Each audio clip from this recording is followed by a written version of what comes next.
Ladies and gentlemen, as you can see from the title of my presentation, it is about acting now, because fundamentally, I want you guys to leave today knowing that there's three major ingredients to make sure that you can do anything and everything you want. If you have an idea, you can actually make that come to fruition. You can make it happen.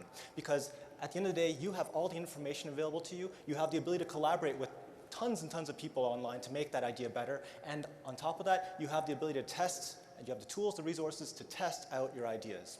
So let me show you from the beginning. When I first was given this challenge to actually talk about something at the TED Talks, I really didn't, I'll be honest with you guys, sorry David, I didn't actually know what I was going to talk about until about several weeks ago. Several weeks ago, this happened to me. I became the proud father, that's a cute kid. Hey, Delia, if you see this video on maybe 5 years from now online, I love you. But I just wanted to show you not only my cute little baby, but I'm a proud father of 2 girls. And 8 weeks ago, I became a father and I realized 2 critical things. The first thing is that Delia will be more informed than I ever will be. She's probably going to be smarter than her old man. And probably she's going to have a lot more friends because, well, it's not hard to beat a prof, right? So she's going to have more connections to other people. And the second thing is that she will probably have access to a whole range of tools to actually bring everything and anything she imagines into reality. And that's what I want you guys to all leave today from at least my talk to understand, okay? Because this is what happened to me. My parents, they kind of lied to me. You know how sometimes parents say, you know, you can do anything and everything you want? My parents kind of did that, except for one little thing. They missed the boat on this. Because as you can see here, this is my world. Right there and then, you see, I'm a colorblind architect. And it was funny that when I went to school, I was told to take a look at these colorblind tests because you might want to figure out why you're messing up so much in elementary school. And the crazy thing was that, can anyone actually see what is in that colorblind test? 10? No. Actually, you guys are all wrong. You're supposed to see the letters N and O, believe it or not. Okay? I don't know, I'm colorblind, so you're just asking the stuff that I wouldn't really know. But you're supposed to see no.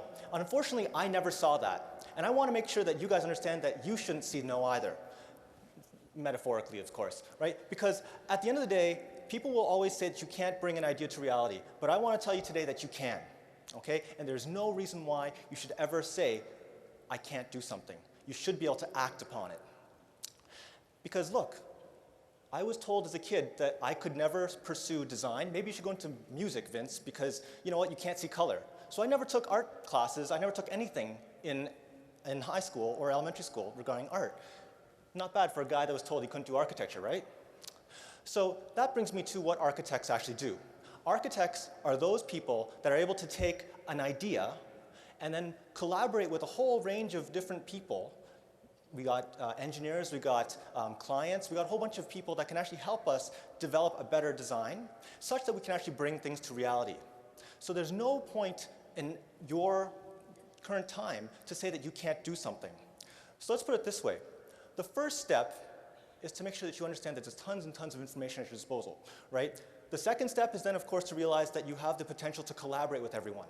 Because with media being what it is right now, you can talk to anybody and get information and get multiple perspectives. And the third thing is to understand that you have tools and resources that allow you to make things happen. So let's start off with that first issue. Of course, you all know that with information technology, you are able to connect and get information on everything and anything in the world. In fact, depending on which source you talk to, the world's information, the world's data, actually doubles about every 10 months, right? That's incredible. And let me show you why. It's more than just simply videos and animations and various videos of cats jumping into boxes. There's other really cool things that are available.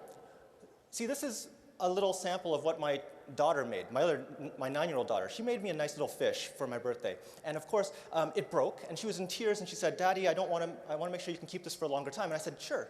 So I decided to take a photo of it. But then I realized there's a way better way of documenting things. So this is what my daughter now has at her disposal. Not just an iPad, but she has this. Take a look at this. So yes, of course, you can zoom in, zoom out, and take a look at what my daughter made. But better yet, wouldn't it be cool if this was a 3D object? And that is the stuff that is not science fiction. You're going to see a lot of stuff in this project presentation about what my students can do and what my children can do, right? And that's all available to you guys right now. This is stuff that is totally available free and is totally accessible for every single person in this building.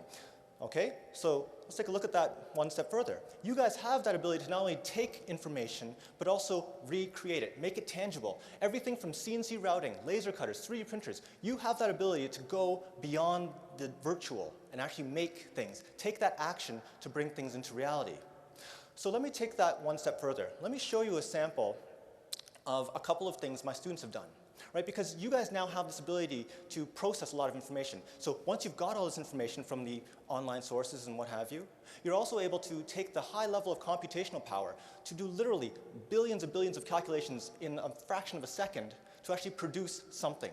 Right? So let me show you what happens. This is a sample of something that my students were challenged with. Instead of just simply designing buildings, which again, I don't want to belittle that issue, but they were able to take information. Of course, these students happen to be born and raised in the Philippines or in Hong Kong, and they came to Canada, and then I challenged them to design something to respond to a real-world problem.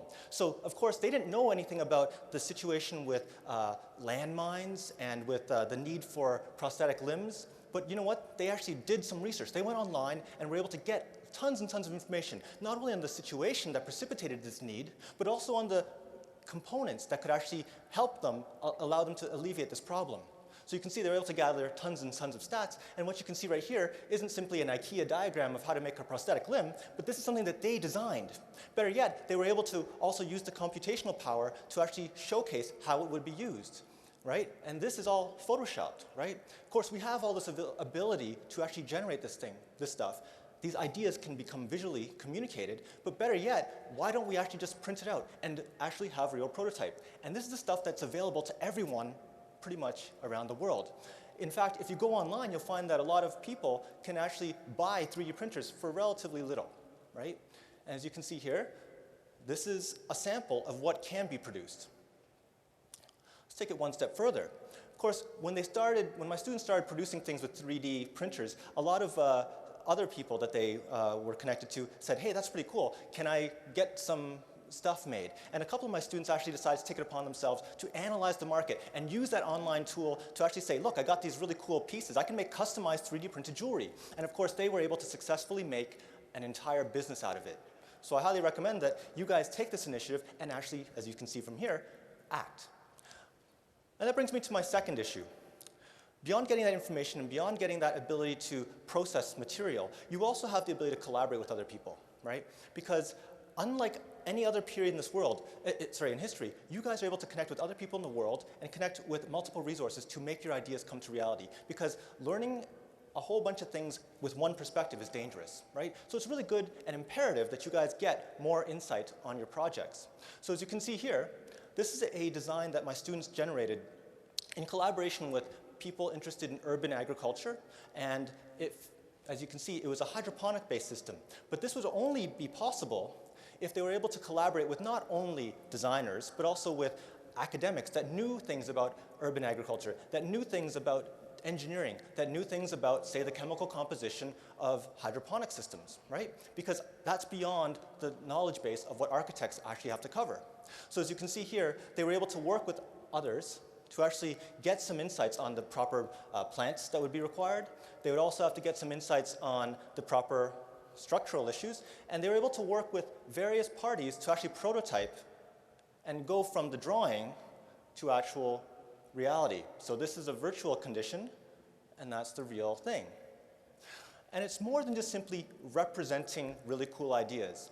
Sometimes it's actually making something that's maybe a little bit less pragmatic. So another design challenge that my students had to collaborate in making was they wanted to play with the notions of fear. Typically, architects deal with the notions of safety, security, homeliness, right? All the fun stuff about going home. What if we turned it on its head? What if we said, let's deal with fear, apprehension, loathing, right? So what we did was we were given this task. If you had a hotel room, could you make it into an interesting environment? So that's what my students did. Again, they conceived of an idea. So you would walk into this room with a split condition, where above this membrane, you would have a nice light condition with perhaps smooth pieces, and underneath this membrane, you would have sharp, spiky things that would make you fearful. And how could we emphasize that fear? We could turn off the lights on you. So let's take a look at this. This was the original concept. Okay? And of course, we were able to collaborate with industrial designers, engineers, and architects to make sure not only the design was pretty cool, but we could also collaborate and figure out how that system actually was able to hold itself up so that people wouldn't get hurt. we don't like lawsuits. So then as you can see here, we also worked with the engineers to actually develop this. Check this out. We actually developed with the engineers a series of ultrasonic sensors that as you walk through this room, you could actually turn on and turn off the lights, right? Because based on the proximity to this sensor, you would actually adjust the ambient light levels. So again, this is a collaborative effort. Had it not been for working with tons and tons of architecture students, some engineering students, we were able to make this happen. So let's show you this experience. As you can see here, you would walk into the room and nice and fuzzy, and then bang, you hit lots of sharp things come at your face. So obviously you start getting apprehensive, and you duck down, and you have to walk around these sensors. And as these sensors detect where you are, they turn on and turn off, so it makes it even creepier, right? That is the antithesis of what architecture is, but it was fun to do. And this wouldn't have happened had it not been for a collaborative exercise and effort. And this brings me to my last point about the ability to test things. Again, I've just shown you a whole range of tools available to you. Laser cutters, 3D printers, all these tools that allow you to bring your ideas to physical, tangible reality. So let's take a look at this, right? You can see that this is a lamp project that my students typically have done, which allows them to conceive of an idea, but then also make it, so that they can detail it and experiment, and I understand that it's a process. And in that development of the process, they have to use these tools to actually test out how things work. So that ultimately, you have something like this, where a student comes up with an idea for, say, a shape, but then realizes that structurally there has to be some more rigidity. And maybe that cardboard doesn't work, and maybe they have to go and use acrylic. So that ultimately they'll create this real solid form, as you can see here. But my last project I want to show you is not something solely done by my students. This is actually done by, it was originally conceived of with my idea, but then of course students helped me make this. The last project I want to show you is a collaborative exercise which became the architecture app. So very quickly, I want you to understand that this is not a product. Everything else that you've seen thus far has been a product. This is actually a service. So any product or service you can imagine, if you gather that information, if you collaborate with others, and you can test it out, you can actually make it happen. You can act on it. So as you can see, I started off, I used to teach in another university, and it was in the middle of nowhere, so I had to make sure that I taught architecture in a city that had architecture. So I was fortunate enough to work with my colleagues in the library, in archives, in comp sci, to actually make an app. I said, wouldn't it be cool, given that all of our students in this great city of Toronto, if they're all mobilized with smartphones, wouldn't it be cool if they could just pick up their phones and get information on buildings that surrounded them, right? Because I realized that everyone has access to a smartphone, and everyone has this commute to come into university on a daily basis. And as such, wouldn't it be cool if you could just develop an app to just hold up this phone and basically allow the phone to tell you what's going on in a specific urban condition? So we actually did that out. We tested it out. We created a database, and we had it so that on basically any Android or iOS system, you could basically hold up your phone, and it would, as you can see right there, showcase what buildings were in front of you, and you can gather a whole range of architectural information, ranging from what was there in the past, what is there now, possibly get you inside the building, and potentially even let you see what's going to come onto that site in the future. So you can imagine mobilizing these students. They would just walk around, they'd bring it to, say, Sam the Record Man site, okay, and you would see what was there in the past, as you can see there, and you could also see what's coming up, right? And that's the beauty of this app, that you would be able to go online and just hold up your phone and get all this information. Now you can imagine that this was met with a great deal of success. Basically, a lot of my colleagues said, hey, that's a kind of cool app, can we help out? So basically, we collaborated and ensured that other courses, like structures, like environmental systems, like sustainable design, like history, all those factors came into play, and they said, can we have our students contribute? Because as you may recall, I talked about that whole information exchange, that ecosystem of information that allowed other people to participate in a larger community. So why don't we follow that Wikipedia model, and allow people to upload their content from our courses to further build that content on that database. So that was great. We started using it for other courses. More to the point, we started opening it out because other people started picking up on it. Other architects, other architectural associations started picking up on it, and they said, why don't you let us contribute? So we said, great, because we were collaborating with other people. So what happened was that we would get construction photos from various agencies. We would be privy to the developmental models, right? So we would see from day one how the buildings came out. More to the point, we could also get straight up interviews with architects, so we can actually get the insights. So not only would you be able to put your phone up to a building, but you could also select say the structural diagrams. You could also get the interviews with the architect, and you can see the design challenges that they faced. And again, this is something that originally started off as a concept, but then it became reality, right? So all this information gathering and collaboration allowed for something to be tested, and it still is under tests, right? So very quickly, we were able to get historic information. On top of that, we were also able to see, say, the conceptual sketches or the initial design partie diagrams of what a project intention was. And better yet, we could also get all the technical drawings as well, if the architects were so inclined to give them to us. So you can see, ladies and gentlemen, I've just presented you a range of projects that have demonstrated one key concept, that you should all be able to act. Because you have the ability to analyze all of this information. You have this ability to get all this information and analyze it, right? And then you can collaborate with other people to make sure that you can make sure that that data is supplemented with multiple perspectives. And better yet, you can also go and test out your ideas because you have all these resources at your disposal.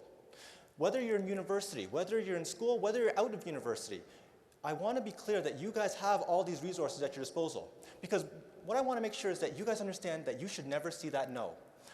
Many, many years ago, I was told that you can't see the no, and that's a problem. That shouldn't be a problem. At the end of the day, you should be able to act, because at the end of the day, I want you guys to be able to develop ideas, make innovations, so that my daughters will be able to see them. So that at the end of the day, they can offer some feedback to you and tell you about your projects, and then you can react. But that's another lecture. Thank you.